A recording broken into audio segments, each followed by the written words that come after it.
Usually, when a car comes out, it's pretty easy to decide what it competes against, and therefore who's going to buy it. Then you can decide whether it's fit for purpose.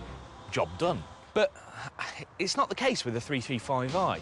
You see, I can't understand who's going to pay 33 grand for a 4-seat, 2-door coupe that looks pretty much the same as all the other 3 Series currently tooling around Britain's motorways. You know the ones, they're out there selling important things like feather dusters and doorknobs. Let's start with some facts. I love the sound of its Super Trick engine. It produces a properly smile-inducing 306 brake horsepower. It does 0 to 60 miles an hour in just 5.5 seconds and hits an electronically limited 155 miles an hour. Inside, there's room for a couple of decent-sized film crew in the back seats, which is good.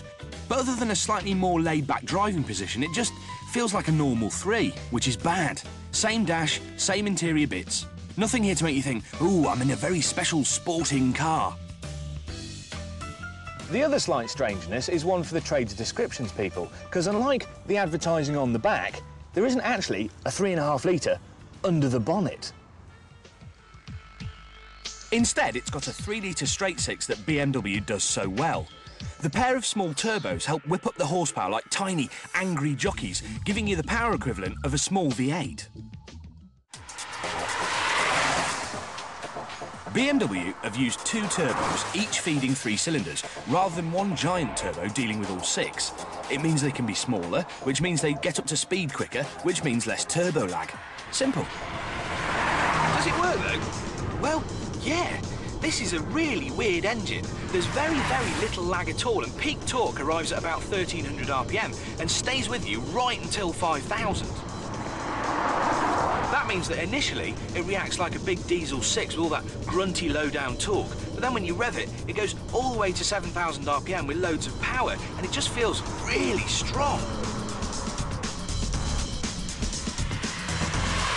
Usually you have to make do with either a cart horse or a racehorse, but here you've got the best of both worlds.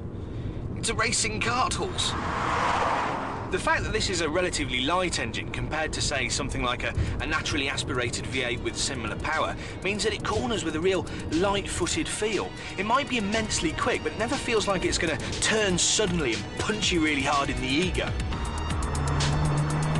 It basically takes all the really good aspects of the 3 Series and just makes them that 10% sharper.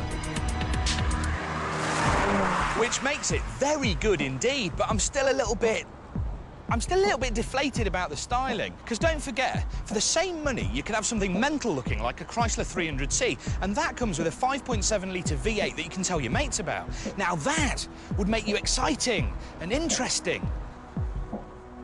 In fact, the BMW styling is so anonymous that when we parked on our local high street, no one, not even the traffic warden, batted an eyelid.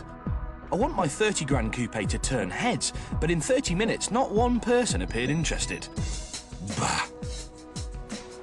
So it's a great machine, but is it a great car? Well, consider the options. The Merc CLK 350 is slower and 5 grand more. The TT and Brera look great, but don't drive so well, unlike the Porsche Cayman. But that has half the seats.